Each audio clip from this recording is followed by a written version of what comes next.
करीबन 5 साल बाद मलेशिया, ओबराय इंडस्ट्रीज। एक लड़की बेहद गुस्से में अपने कबिन में इधर उधर घूम रही थी। उसके सामने कुछ लोग खड़े थे जो कि अपना सिर झुकाकर खड़े थे और डर से कांप रहे थे और मन ही मन दुआ कर रहे थे कि वो लड़की अपना गुस्सा छोड़कर उन्हें माफ़ कर दे। लेकिन उस लड़की के इरादे ऐसे बिल्कुल नहीं थे, क्योंकि उसे गलतियाँ बिल्कुल नहीं पसंद थी। खासकर वो गलतियाँ जो बिजनेस में की जाए, क्योंकि उसे बिजनेस के अलावा और कुछ प्यारा नहीं था। वो अपने गुस्से पर काबू करने की कोशिश कर रही थी, लेकिन उन लोगों की शक्ल ही उसका गुस्सा और ज़्यादा बढ़ा रही थी, जो कि इस वक्त दुनिया की सबसे घिसी पिटी शक्लें लग रही थी। उसने अपने हाथों से 5 लेटर साइन किए और फिर बारी बारी से वहाँ पर खड़े 5 लोगों के मुंह पर मारकर बोली, "you all are fired now." जैसे ही उसने ये कहा, सामने खड़े सभी लोगों की सांसें हलक में अटक गई, क्योंकि इस वक्त वो मलेशिया की नंबर 1 इंडस्ट्रीज़ में जॉब कर रहे थे। लेकिन यहाँ से निकाले जाने का मतलब पूरे मलेशिया में उन लोगों का बैन हो जाना है।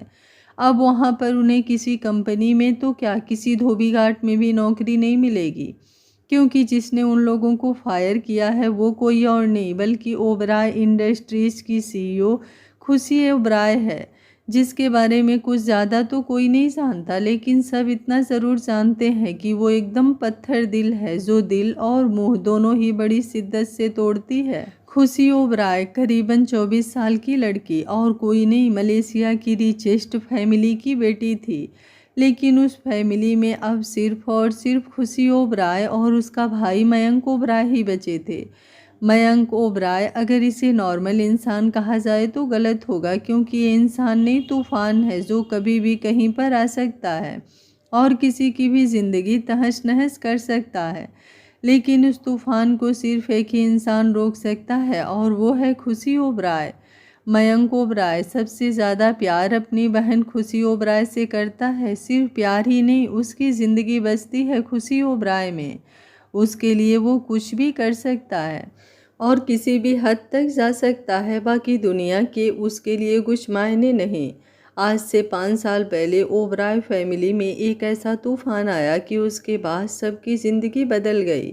खुशी के मॉम डैड उसे हमेशा हमेशा के लिए छोड़कर चले गए, पर उस तूफान ने खुशी को भी कभी अपने लपेटे में ले लिया था।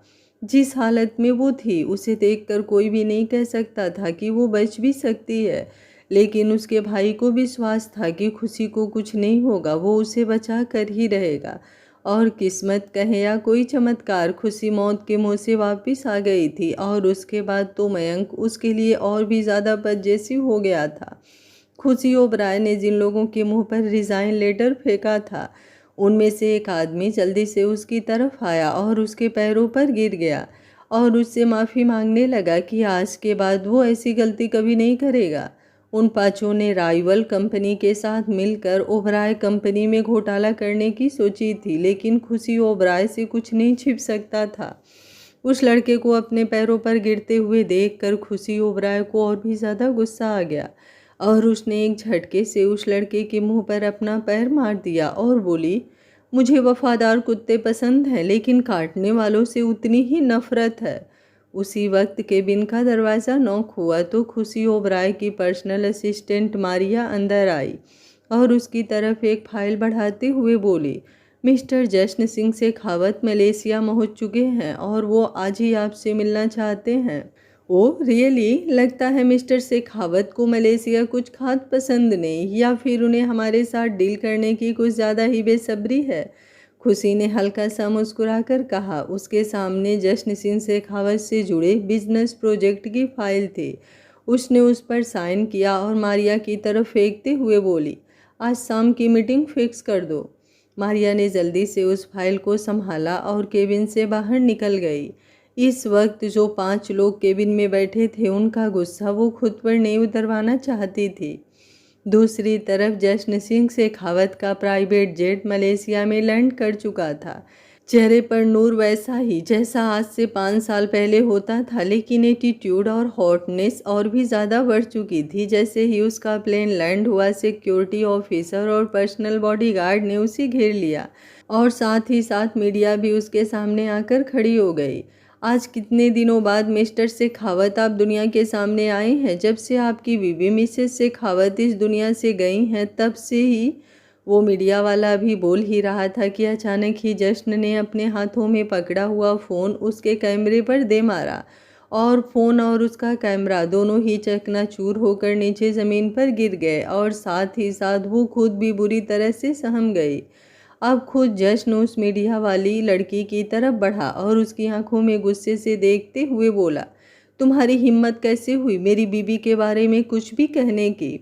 पर सर, मैंने तो सिर्फ इतना ही कहा है कि वो इस दुनिया से चली गई, जो कि एक सच है।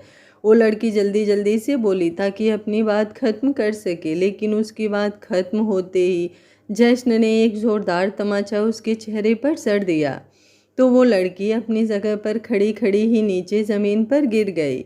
जश्न किसी भी लड़की पर हाथ नहीं उठाता था, लेकिन बात अगर उसकी बेबी डॉल की आए तो वो किसी की बात सुन भी नहीं सकता था। और इस लड़की ने तो इतनी बड़ी बात कह दी थी। जश्न की आंखें गुस्से से उसे देख रही थी। जश्न ने एक कदम उसकी तरफ और बढ़ाया और बोला, मेरी बीवी मेरी दुनिया है और मेरी दुनिया मेरे साथ है।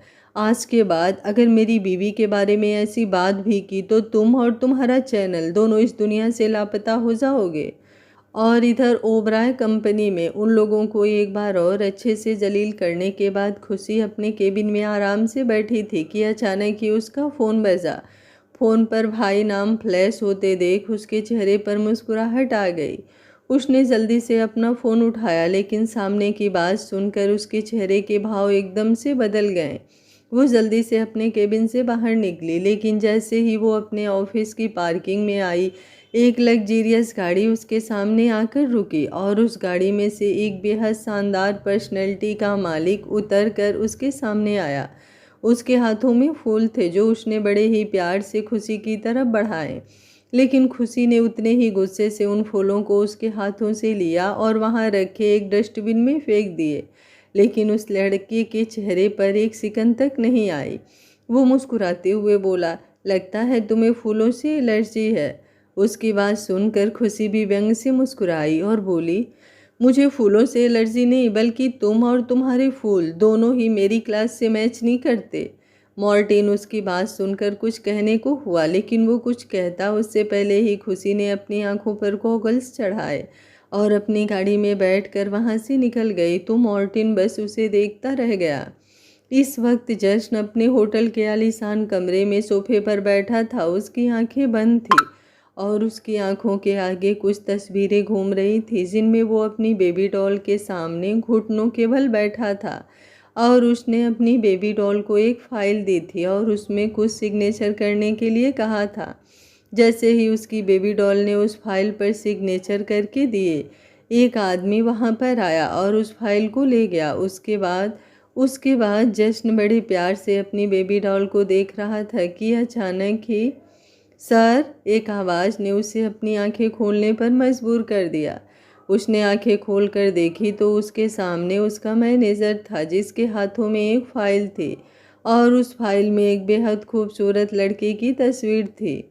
वो मैनेजर उस फाइल को जश्न की तरफ देते हुए बोला, सर, आप इतनी दूर मिस खुशी ओबराय से मिलने आ गए, पर एक बार भी आपने उनकी तस्वीर नहीं देखी, माना आज तक वो कभी दुनिया के सामने नहीं आई। लेकिन अब तो हमारे पास उनकी तस्वीर है, आप एक बार उनकी तस्वीर तो देख लीजिए। तस्वीर की कोई ज़रूरत नहीं है रमन, क्योंकि मैं जानता हूँ खुशी ओबराय ही मेरी बेबी डॉल है। फ़ोन पर जो आवाज़ मैंने सुनी थी वो किसी और की नहीं, मेरी बेबी डॉल की ही थी और मुझे मेरे दिल के एहसासों के अलावा और किसी प्रूफ की ज़रूरत ही नहीं है। अब तो बस मुझे जल्द से जल्द अपनी बेबी डॉल से मिलना है। सर, आपकी बेबी डॉल नहीं, मिस खुशी ओबराय हैं वो यहाँ पर, उसके मैनेजर ने कहा तो जश्न ने अपनी नज़रें उसकी तरफ उठाई, जो कि बहुत ही ज़्यादा सख्त थी, और वो बेहद गुस्से से उसे देखते हुए बोला, खुशी ओबराय वो दुनिया के लिए होगी, मेरे लिए वो बस मेरी बेबी डॉल है, समझे तुम। जैसे ही खुशी ओबराय को उसके भाई मयंक ओबराय का फ़ोन आया, वो अपने ऑफिस से हड़बड़ाहट में निकल गई। हालांकि उसकी कुछ ज़रूरी मीटिंग थी, जिनमें से एक मीटिंग उसकी जश्न सिंह शेखावत के साथ भी थी, लेकिन उसका जाना ज़रूरी था, इसलिए वो बस जल्दी जल्दी में निकल गई। जैसे ही वो अपनी ऑफिस से निकली, उसके थोड़ी देर बाद ही एक गाड़ी ऑफिस के पार्किंग एरिया में एंटर होने लगी। लेकिन तभी दूसरी तरफ से आती हुई एक गाड़ी उस गाड़ी के आगे आकर खड़ी हो गई। पार्किंग एरिया में एक टाइम पर एक ही गाड़ी अंदर जा सकती थी, तो वो दोनों गाड़ियां अब एक दूसरे का रास्ता रोककर खड़ी थी। कोई भी उन गाड़ियों को पीछे नहीं कर रहा था। आगे की सीट पर ड्राइवर बैठे थे, तो पीछे की सीट पर उन लग्जीरियस गाड़ियों के मालिक। दोनों ही ड्राइवर गाड़ी को पीछे होते ना देखकर हॉर्न बजाने लगे, लेकिन जैसे दूसरे की गाड़ी का हॉर्न तो उन्हें सुनाई ही नहीं दे रहा था, या फिर शायद उनके मालिकों ने गाड़ियों के अंदर बैठे ड्राइवर के कान बंद कर दिए थे।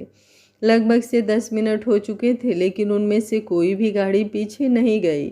तो एक गाड़ी में से एक आदमी बाहर निकला, जिसकी उम्र लगभग से 31-32 साल होगी, और उस शख्स को देखकर ही बस मुंह से आवाज़ निकली कि ये हॉट हॉट आइटम मेरी क्यों नहीं हो सकती। वो हॉट हॉट आइटम और कोई नहीं, जश्न सिंह शेखावत ही था, जो अपने ब्लैक बिजनेस सूट में एकदम कहर ढा रहा था। जश्न सिंह शेखावत अपनी पैंट की जेब में अपने हाथ डालकर गाड़ी में से बाहर निकला और दूसरी गाड़ी की तरफ बढ़ा, तो दूसरी गाड़ी में से एक शख्स, जो कि तकरीबन 4 साल का होगा, हाँ थोड़ा बहुत फ़र्क हो सकता है, लेकिन तकरीबन 4 साल की उम्र का ही वो बच्चा लग रहा था। लेकिन उसके चेहरे पर जो नूर और गुरूर था, वो शायद जश्न सिंह शेखावत से भी ज़्यादा था। वो बच्चा भी अपनी पैंट की जेब में हाथ डालते हुए अपनी गाड़ी में से बाहर निकला और उस तरफ आया जहाँ पर जश्न सिंह शेखावत खड़ा था। दोनों ही एक दूसरे को बड़ी ही अजीब नज़रों से देख रहे थे। जहाँ जश्न की नज़रों में हैरानी थी कि इतनी लग्जीरियस गाड़ी में इतना छोटा सा बच्चा इस तरह से बाहर आ रहा है, वहीं वो बच्चा तो ये देखकर हैरान था कि किसकी इतनी हिम्मत, जो उसकी गाड़ी को कब से रोक कर खड़ा है। उसका स्टाइल और एटीट्यूड बेहद खतरनाक था। उस बच्चे को देखते हुए जश्न हल्का सा मुस्कुराया और बोला, लगता है काफ़ी ज़िद्दी बच्चे लगते हो, इसलिए तो कब से मेरी गाड़ी के आगे खड़े हो, अपनी गाड़ी पीछे नहीं ले रहे। मेरी जिद, मेरी गाड़ी, मेरी मर्जी, जब चाहूँगा तब पीछे लूँगा, उस बच्चे ने कहा। तो अचानक ही जश्न की आंखें हैरानी से बड़ी हो गई। उससे उस आवाज़ में अपनी आवाज़ की खनक और उसके बोलने के अंदाज में अपना अंदाज सा महसूस हुआ। जश्न उसकी बात सुनकर मुस्कुराने लगा और उसके थोड़ा करीब होकर उसकी तरफ देखते हुए बोला, मानना पड़ेगा, एटीट्यूड बहुत खतरनाक है तुम्हारा, लगता है अपने पापा पर गए हो। एटीट्यूड मेरा, मेरी मर्जी, चाहे जिस पर मर्जी पढ़ ले जाऊं, उस बच्चे ने अभी भी उतने ही ज़्यादा एटीट्यूड से कहा। तो अब जश्न अपनी जगह पर खड़ा नीचे की तरफ झुककर घुटनों के बल बैठ गया। तो उस बच्चे ने उसके चेहरे की तरफ देखते हुए एक व्यंग भरी मुस्कुराहट के साथ कहा, लगता है मेरे सामने खड़े होने की आपकी औकात नहीं, जो घुटनों के बल आ गए। पर कोई बात नहीं, मुझे देखकर बड़े बड़े लोग झुक जाते हैं, आप भी झुक गए तो कोई नई बात नहीं। उसकी बातें सुनकर ना सिर्फ जश्न हैरान हो रहा था, बल्कि इम्प्रेस भी हो रहा था। आज उसने अपनी ज़िंदगी में पहली बार कोई ऐसा इंसान देखा था जो उसे भी टक्कर दे सकता था। लेकिन अफसोस इस बात का था कि वो इस इंसान को कुछ भी नहीं कह सकता था, क्योंकि भले ही वो बच्चा उसे अपना कंपटीटर समझता हो, लेकिन जश्न के लिए तो वो महज एक बच्चा ही था। वो मुस्कुराया और फिर उसे एक नज़र देखते हुए अपनी गाड़ी की तरफ बढ़ गया और फिर उसकी गाड़ी थोड़ा पीछे हो गई। तो वो लड़का भी अपनी गाड़ी में जाकर बैठा और उसकी गाड़ी ऑफिस के पार्किंग एरिया में चली गई। मेरी मर्जी, जश्न गाड़ी में बैठा हुआ मुस्कुराते हुए बोला। आज कितने दिनों बाद उसके चेहरे पर ऐसी मुस्कुराहट आई थी। वो मुस्कुराहट अभी तक जश्न ने महसूस भी नहीं की थी कि उसकी गाड़ी भी पार्किंग एरिया में आकर खड़ी हुई और ड्राइवर बोला, बॉस हम पहुंच गए हैं। ड्राइवर की बात सुनकर अचानक ही जश्न का चेहरा एकदम से एक्सप्रेशनलेस हो गया। वो अपनी गाड़ी से बाहर आया और फिर उस बिल्डिंग की तरफ देखने लगा जिस पर बड़े बड़े अक्षरों में लिखा था ओबराय इंडस्ट्रीज। ओबराय इंडस्ट्रीज के अंदर इस वक्त माहौल बहुत ही ज़्यादा खुशनुमा था, क्योंकि वहाँ से खुशी जा चुकी थी अपनी खड़ूस बॉस से। वहाँ पर हर कोई परेशान था। जब वो कंपनी में होती तो हर कोई इस तरह से रहता जैसे ना ही उन्हें सांस आती है और ना ही उनके मुंह में ज़बान है। लेकिन जैसे ही खुशी वहाँ से गई, तब से इस तरह से सब अपना काम छोड़कर बैठ गए, जैसे उनका छोड़ा हुआ काम उनका बाप करने आएगा। लेकिन तभी अचानक ही एक लड़का वहाँ पर आया और उसने शोर मचाना शुरू कर दिया, तक्षक आ रहा है, तक्षक आ रहा है। तक्षक का नाम सुनते ही वहाँ पर मौजूद सब लोगों को सांप सूंघ गया। पहले जो लोग मौज मस्ती कर रहे थे अचानक ही अपनी अपनी जगह पर बैठे और इस तरह से काम करने लगे जैसे अगर उन्होंने अभी अपना काम खत्म नहीं किया तो उन लोगों को सूली पर चढ़ा दिया जाएगा। एक छोटा 4 साल का बच्चा गेट से अंदर आया और इस वक्त उसकी नज़रें अपने हाथों में पहनी हुई घड़ी पर थी, जो कि बहुत ही ज़्यादा महंगी और बेशकीमती लग रही थी। पियून ने उस बच्चे को देखा तो बोला, तक्षक सर आप यहाँ पर, लेकिन खुशी मैम तो अभी थोड़ी देर पहले ही घर के लिए निकल चुकी हैं, उनके बिना आप यहाँ पर क्या करेंगे? क्यों? मेरा ऑफिस, मेरी मर्जी, मैं जब जाऊँ जब मर्जी जाऊँ, जो मर्जी करूँ, तुम्हें क्या प्रॉब्लम? तक्षक ने जवाब दिया तो उस पियून का मुंह खुद ही बंद हो गया और वो चुपचाप वहाँ से चला गया। उसके बाद तक्षक खुशी ओबराय के केबिन की तरफ बढ़ा और वहाँ पर जाकर आराम से चेयर पर बैठकर फिर से अपनी घड़ी की तरफ देखने लगा। एक तो तक्षक का कहर और दूसरा जश्न सिंह शेखावत का ऑफिस में आ जाना। अब और भी ज़्यादा खतरनाक माहौल बन चुका था। जश्न का मैनेजर रिसेप्शन पर आया और उसे पता चला कि खुशी ओबराय ऑफिस में नहीं है, तो उसे ये समझ नहीं आया कि वो ये बात जश्न को कैसे बताए। लेकिन उसे तो कुछ बताने की ज़रूरत ही नहीं पड़ी, क्योंकि जश्न में इतना सब्र कहाँ कि वो अपनी बेबी डॉल से मिलने का इंतज़ार कर सके। वो खुद रिसेप्शन की तरफ आ गया तो रिसेप्शनिस्ट की बात सुनकर उसकी बेसब्री से भरा चेहरा एकदम से एक्सप्रेशनलेस हो गया। उसने रिसेप्शनिस्ट से खुशी ओबराय के केबिन के बारे में पूछा तो उस लड़की ने कुछ भी बताने से मना कर दिया, क्योंकि ये सब खुशी के इंस्ट्रक्शन से थी, किसी को भी उसके केबिन में बिना इजाज़त के ना आने दिया जाए। लेकिन जश्न सिंह शेखावत किसी की इजाज़त लेना ज़रूरी नहीं समझता था। रिसेप्शनिस्ट ने उसे फिर से मीटिंग शेड्यूल करने के लिए कहा, लेकिन जश्न इंतज़ार करे ऐसा ना तो किसी किताब में लिखा था और ना ही कभी लिखा होगा। वो रिसेप्शनिस्ट को एक नज़र देख खुद आगे बढ़ गया। थोड़ी आगे आने पर ही वो एक केबिन के बाहर पहुंचा, जिसके बाहर लिखा था CEO खुशी ओबराय। बिना दरवाज़ा नॉक किए वो सीधा केबिन के अंदर चला गया, जहां इस वक्त मिस्टर तक्षक ओबराय बैठे थे। हालांकि उम्र में तो वो एक छोटे बच्चे ही थे, लेकिन जिस लहजे और जिस अंदाज में वो उस चेयर पर बैठे थे, अगर उनके नाम के साथ मिस्टर ना लगाया जाए तो बेहद नाइंसाफ़ी होगी। उसे CEO की कुर्सी पर बैठे देखकर जश्न की भवें आपस में सिकुड़ गई, लेकिन वो वापस नहीं मुड़ा, बल्कि अंदर आया और तक्षक ओबराय के सामने बिल्कुल उसके जैसे एटीट्यूड के साथ ही खड़ा हो गया, जहां तक्षक ओबराय इस वक्त उस चेयर पर अपने दोनों हाथों की उंगलियों को बार बार आपस में मिलाते हुए बैठा था। उसने भी नज़रें उठाकर जश्न की तरफ देखा और बड़े ही एटीट्यूड से बोला, केबिन में आने से पहले नॉक किया जाता है। लेकिन जश्न सिंह शेखावत को किसी की इजाज़त की ज़रूरत नहीं, मुझे अभी इसी वक्त खुशी ओबराय से मिलना है, पर इस वक्त वो यहाँ नहीं है। जैसे ही तक्षक ने कहा, जश्न उसके सामने रखी चेयर पर बैठ गया। तो इस बार तक्षक की भवें आपस में जुड़ गई। वो थोड़ा आगे होकर बोला, मैंने आपको बैठने के लिए परमिशन नहीं दी।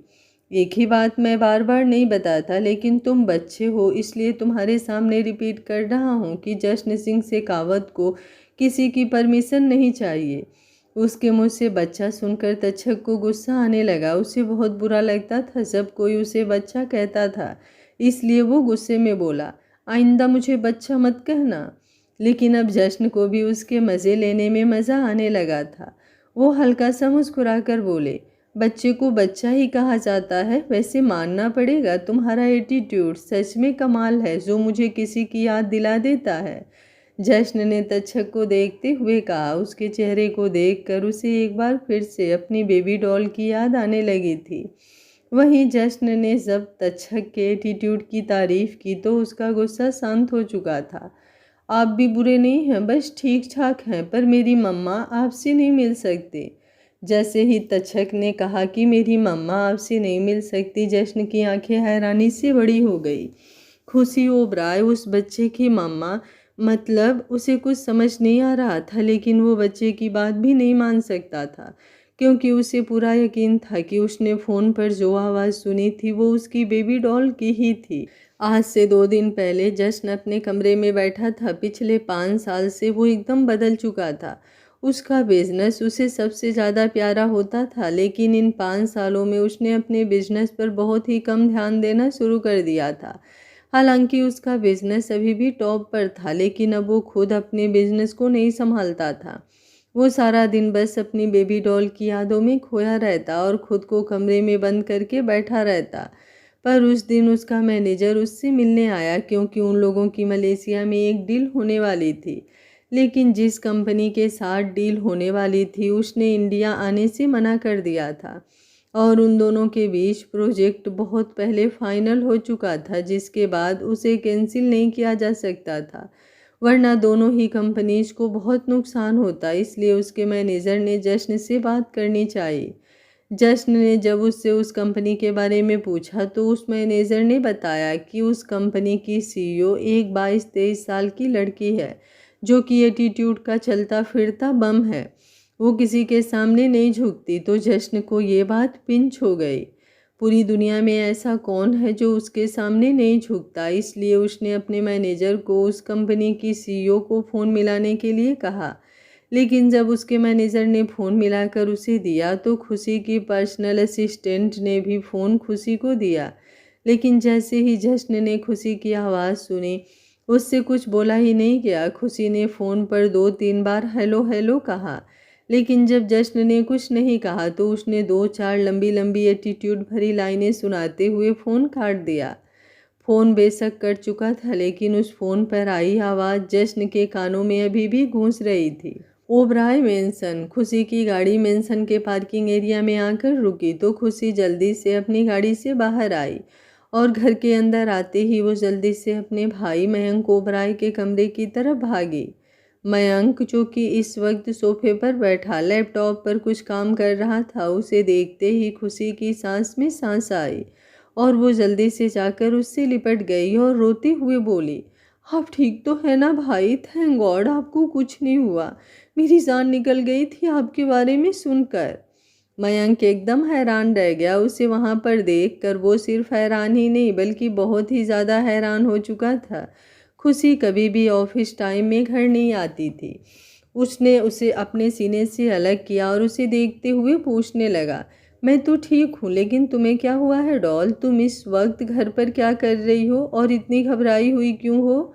घबराई हुई हूँ मतलब? और आप मुझसे ये क्या सवाल कर रहे हैं? पहले आप ये बताओ कि आप ठीक तो हो ना? पता है मैं कितना डर गई थी ये सुनकर कि आप सीढ़ियों से गिर गए।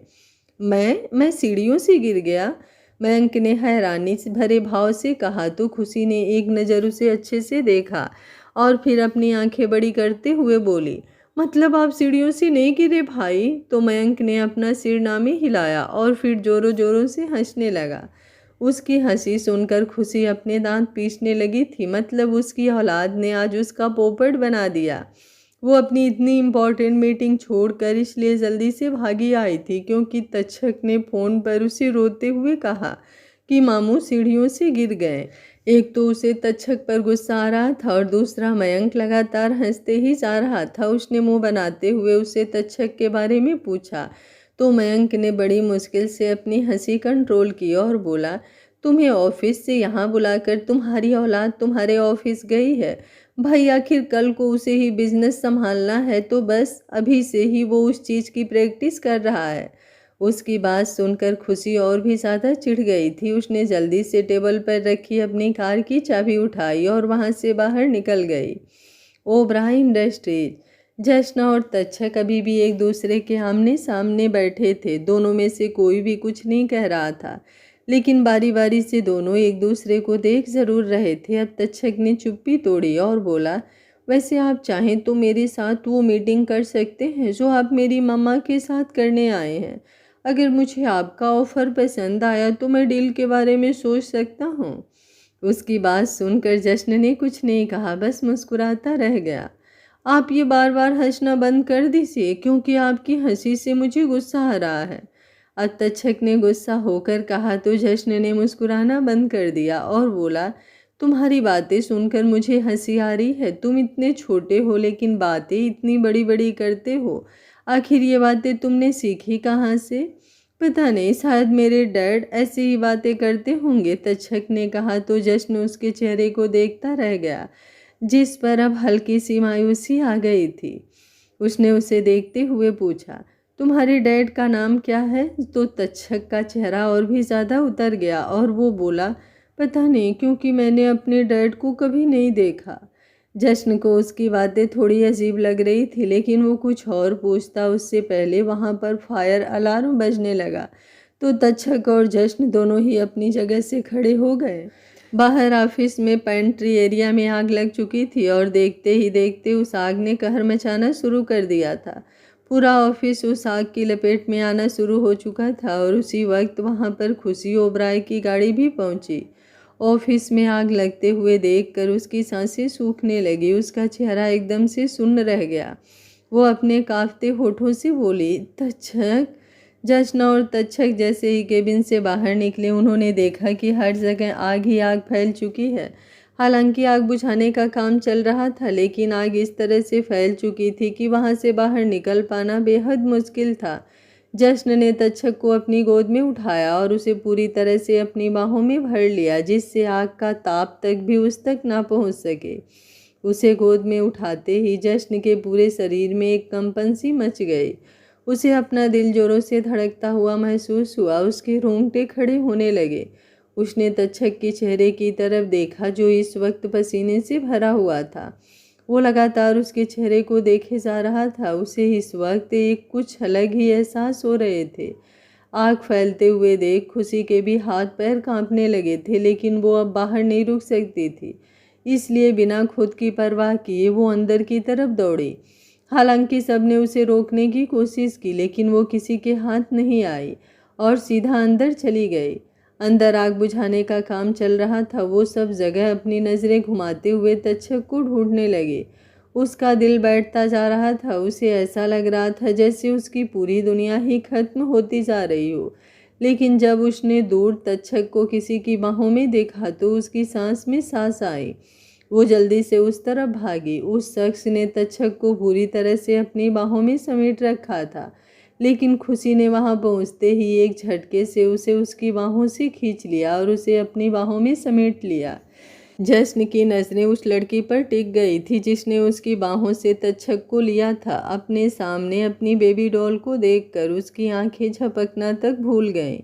मेरा बच्चा, आपको कुछ हुआ तो नहीं ना? आप ठीक तो हो ना?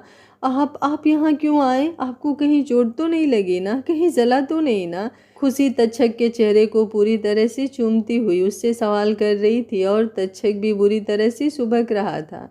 शायद वो आग को देखकर डर चुका था। खुशी अभी भी लगातार उसके पूरे चेहरे को चूम रही थी और जश्न भी लगातार एकटक बस अपनी बेबी डॉल को देख रहा था। धीरे धीरे आग बुझ चुकी थी। खुशी अभी भी तक्षक को अपनी गोद में लिए उसे अपने सीने से लगाए हुए खड़ी थी। वो ही जानती थी कि इन कुछ पलों में उसने खुद को कैसे संभाला होगा। तक्षक में सिर्फ उसकी जान ही नहीं बसती थी, बल्कि उसके जीने का कारण था तक्षक। अगर उसे कुछ हो जाता तो वो भी जिंदा नहीं बच पाती। उसकी आंखों में आंसू आ चुके थे। इसी वक्त मयंक भी वहां पर आया। ऑफिस में आग लगने की खबर सुनकर वो जल्दी से वहां पर पहुंच गया था। जश्न खड़ा अभी भी अपनी बेबी डॉल को देख रहा था।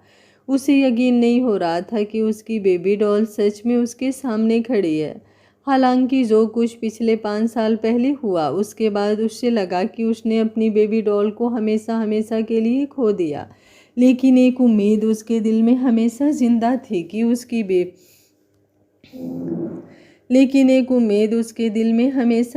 थी कि उसकी लव स्टोरी यूं ही नहीं खत्म हो सकती। उसकी बेबी डॉल उसे छोड़कर नहीं जा सकती। अभी तो उसने उसके साथ अपनी पूरी जिंदगी बितानी है, तो वो यूं ही उसे बीच में छोड़कर नहीं जा सकती। आज वो अपनी बेबी डॉल के चेहरे पर वही तड़प देख रहा था जो वो पिछले 5 सालों से खुद महसूस कर रहा था। उसकी बेबी डॉल उसके सामने एक बच्चे को अपने सीने से लगाए रो रही थी, उसे बार बार चूम रही थी। वो भी अपनी बेबी डॉल को यूं ही सीने से लगा लेना चाहता था।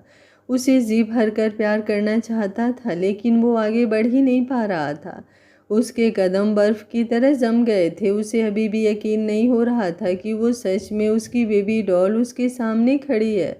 लेकिन जैसे ही वो आगे बढ़ा, अचानक से मयंक ने खुशी और तक्षक को अपनी बाहों में भर लिया। मामू, तक्षक जोर से चिल्लाया और मयंक की गोद में चला गया। खुशी भी मयंक के सीने से लग गई और रोने लगी। अब तक उसने खुद को संभाल रखा था, लेकिन अब मयंक को देखकर वो भी बिखर चुकी थी। अपने बच्चे को आग में फंसे हुए देखकर उसके मन पर क्या बीत रही थी, ये सिर्फ वही समझ सकती थी। चुप हो जा बच्चे, कुछ नहीं हुआ, सब ठीक है, मयंक ने खुशी के सिर पर हाथ फेरते हुए कहा। तो खुशी थोड़ा ठीक हुई और हल्का सा मुस्कुरा कर तक्षक की तरफ देखने लगी, जिसने सच में आज उसकी जान ही निकाल ली थी। वो थोड़ी देर पहले तक उस पर इतना ज़्यादा गुस्सा थी कि उसे खूब डांटती, लेकिन अब तो उसका उसे और भी ज़्यादा प्यार करने का मन कर रहा था। तभी उसका ध्यान जश्न की तरफ गया, जो ना जाने कब से एकटक उसे ही देख रहा था। उसने अब जाकर महसूस हुआ कि सच में वो शायद तक्षक को खो देती अगर सामने खड़ा इंसान उसे सही सलामत अपनी बाहों में नहीं संभालता तो। उसने मयंक को इशारा किया और फिर मयंक तक्षक को लेकर वहाँ से चला गया, क्योंकि आग लगने की वजह से वहाँ पर बहुत ज़्यादा धुआं हो चुका था। हालांकि आग पर नियंत्रण पाया जा चुका था, लेकिन फिर भी अभी माहौल पूरी तरह से ठीक नहीं हुआ था। जश्न अभी भी अपनी बेबी डॉल को यूं देख रहा था कि खुशी उसके सामने आई और बोली, थैंक यू सो मच, आपने आज मेरी जान बचा ली। अगर आज मेरे बेबी को कुछ हो जाता तो मैं खुद भी जिंदा नहीं रह पाती। थैंक यू सो मच, उसने एक बार फिर से कहा। लेकिन जश्न तो अभी भी बस किसी और ही दुनिया में खोया हुआ था। उसे इस तरह से देखते हुए देख खुशी को थोड़ा अजीब लगा, लेकिन फिर वो उसके चेहरे को पहचानने लगी कि आज तक उसने ये इंसान कभी देखा नहीं। जश्न ने आज से 5 साल पहले ही इंटरव्यू देना बंद कर दिया था। अब उसे कोई देखना भी चाहे तो देख नहीं पाता था। खुशी तो वैसे भी बाहरी दुनिया को खुद से दूर ही रखती थी, इसलिए उसे जश्न पहचान में नहीं आ रहा था। पर फिर खुद की तसल्ली के लिए उसने जश्न से पूछ लिया, by the way, who are you? उसका ये सवाल जश्न को किसी चोट की तरह लगा। उसे ऐसे लगा जैसे उसकी बेबी डॉल ने अपने हाथों में खंजर पकड़ा हो और उसके सीने पर चुभो दिया हो। पर इन सब बातों को छोड़ वो अचानक से ही खुशी के सीने से लग गया तो उसका दिल जोरों से धड़क उठा। खुशी तो खुद को संभाल ही नहीं पाई, वो यूं ही खड़ी रह गई और जश्न ने उसे पूरी तरह से अपनी बाहों में समेट लिया। जैसे अगर एक पल के लिए भी उसने अपनी पकड़ ढीली की तो उसकी बेबी डॉल कहीं फिर से उसे छोड़कर ना चली जाए। पिछले 5 सालों से वो उसे एक पल देखने के लिए भी तरस रहा था, उसे अपने सीने से लगाने के लिए भी तड़प रहा था। 5 साल कहने को तो सिर्फ 5 साल होते हैं, लेकिन जब कोई इंसान किसी दूसरे इंसान के लिए तड़पता हो तो ये 5 साल जिंदगियों से भी बड़े हो जाते हैं। पल पल जश्न ने इसी उम्मीद से गुजारा था कि उसकी बेबी डॉल वापस आएगी। उस दिन की काली रात को जश्न कभी नहीं भूल सकता था, जब वो अपनी बेबी डॉल के साथ थाईलैंड गया था। और थाईलैंड की वो रात जिस दिन उसकी बेबी डॉल का बर्थडे था। उस दिन उन कागज़ों पर साइन करने के बाद जश्न अपनी बेबी डॉल के साथ प्यार भरे लम्हे बिता रहा था। भले ही अति के पीरियड्स चल रहे थे, लेकिन ऐसा होता है ना कि कभी कभी पीरियड्स के दौरान और भी ज़्यादा क्रेविंग होती है। तो अति भी बस उस क्रेविंग में पागल हुए जा रही थी और जश्न को परेशान कर रही थी। जश्न उसे इस वक्त हर्ट नहीं करना चाहता था, लेकिन अपनी बेबी डॉल के सामने वो हार मान चुका था और उन दोनों के बीच एक बार फिर से प्यार का सफ़र शुरू हो चुका था।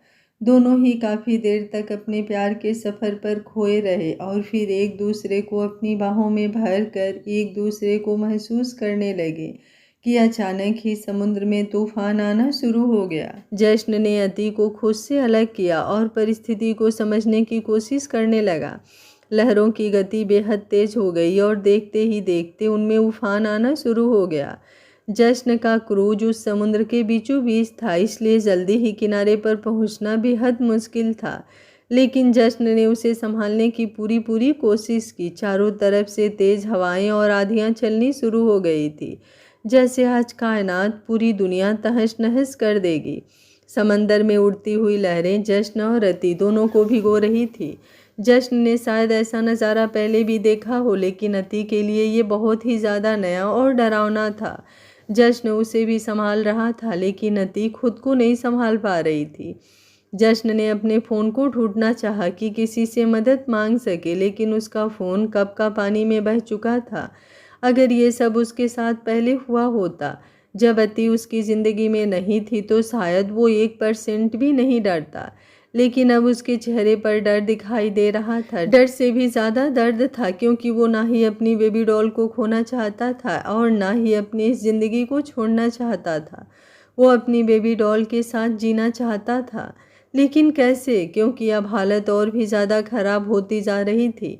कहते हैं पानी के बिना ज़िंदगी नहीं, लेकिन अगर वही पानी तबाही का रूप धारण कर ले तो वही पानी मौत का कारण भी बन जाता है।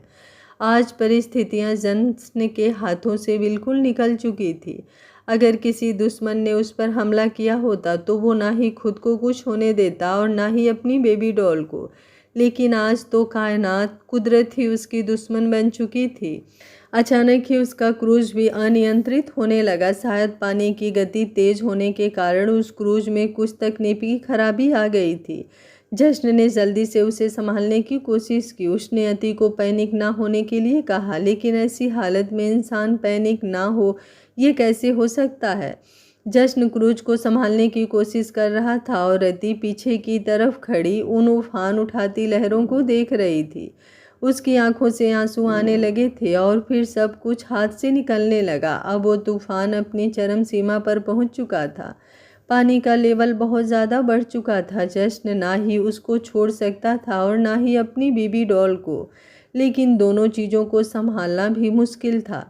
उसने पीछे मुड़कर अपनी बेबी डॉल को देखा और उसे अपने पास आने के लिए कहा, लेकिन जैसे ही अति ने अपना पैर आगे बढ़ाया, अचानक ही उसका पैर स्लिप हो गया और वो लड़खड़ा गई। उसी वक्त एक बेहद तेज लहर उठी और अति खुद को संभाल नहीं पाई और एकदम से नीचे की तरफ गिर गई। जश्न, जो कि पीछे मुड़कर ये सब देख रहा था, अचानक से ही उसने सब कुछ छोड़ा और उस तरफ भागा जहां पर अति गिरी थी। Baby doll! वो जोर से चिल्लाया।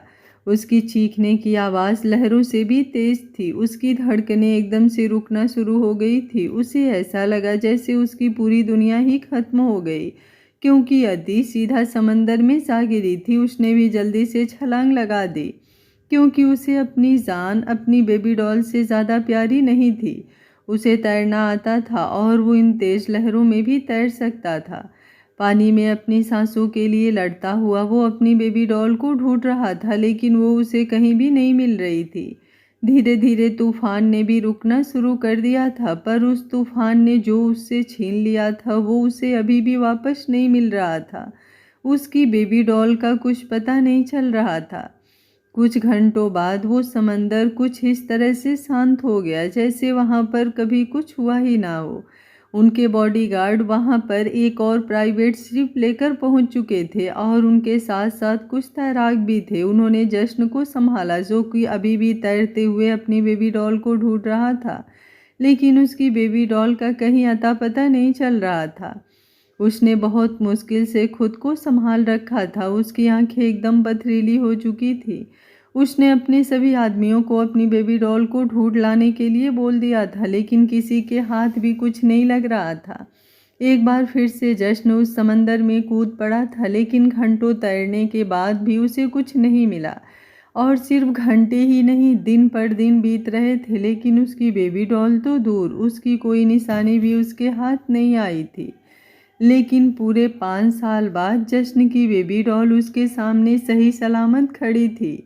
वो उसके सीने से लगी हुई थी और जश्न अपनी बढ़ती हुई धड़कनों और नमी से भरी हुई आंखों के साथ इस पल को महसूस कर रहा था।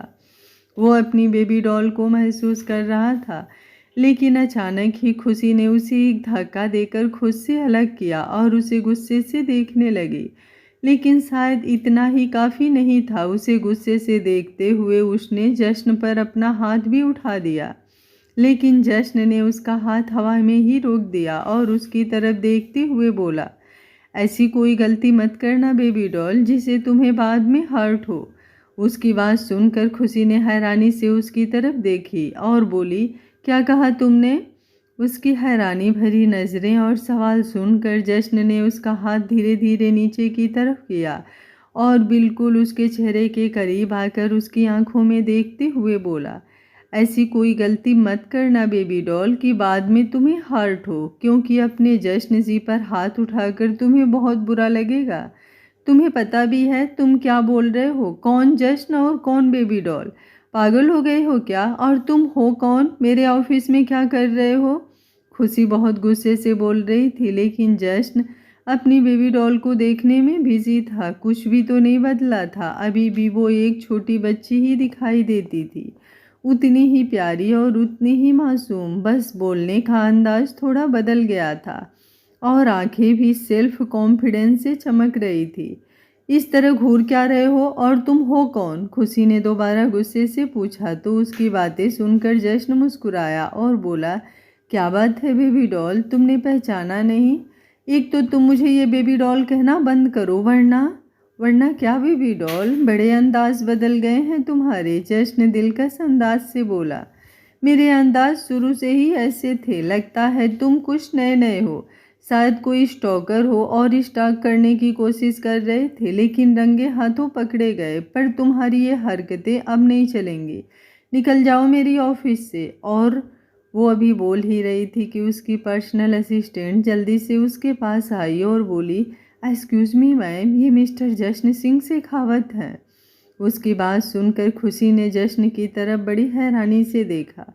उसने बहुत सुना था जश्न के बारे में कि वो बहुत ही ज़्यादा एटीट्यूड और एरोगेंस से भरा हुआ है, जल्द ही किसी से मिलता तक नहीं। लेकिन ओबराय इंडस्ट्रीज के साथ हुए प्रोजेक्ट के कारण वो मलेशिया तक आने के लिए तैयार है।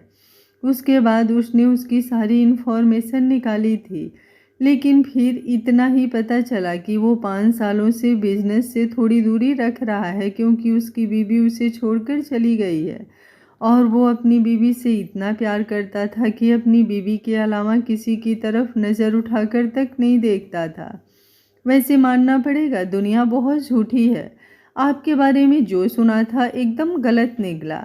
अभी कुछ ही दिन पहले सुना था मैंने कि आप अपनी बीवी से बहुत प्यार करते हैं, लेकिन आप जिस तरह से मेरे करीब होने की कोशिश कर रहे थे, लगता है मुझे देखकर आपको आपकी बीवी की बहुत याद आ रही है। खुशी ने तंज कसते हुए कहा।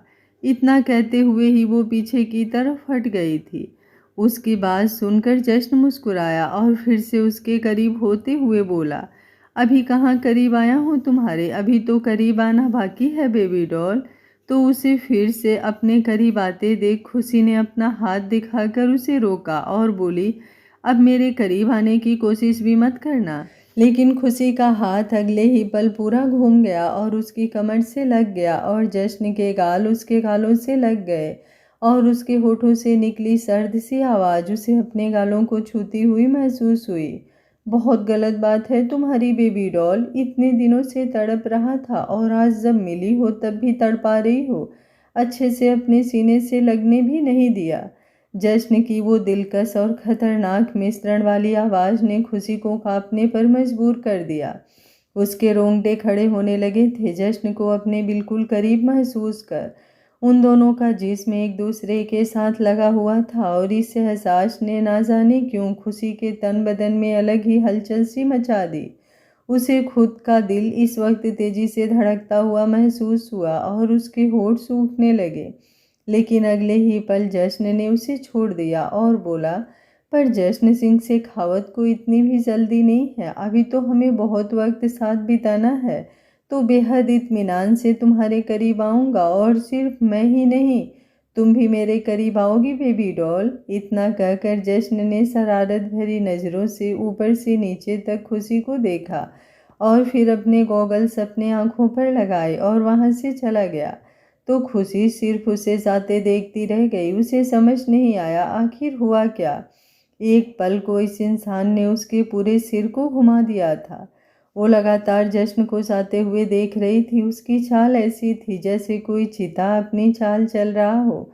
वो अपनी नज़रें उस पर से हटा ही नहीं पाई और अभी भी उसकी धड़कनें बेहद तेजी से चल रही थी, जैसे जैसे उन्हें अलग ही कोई गति दे गया हो।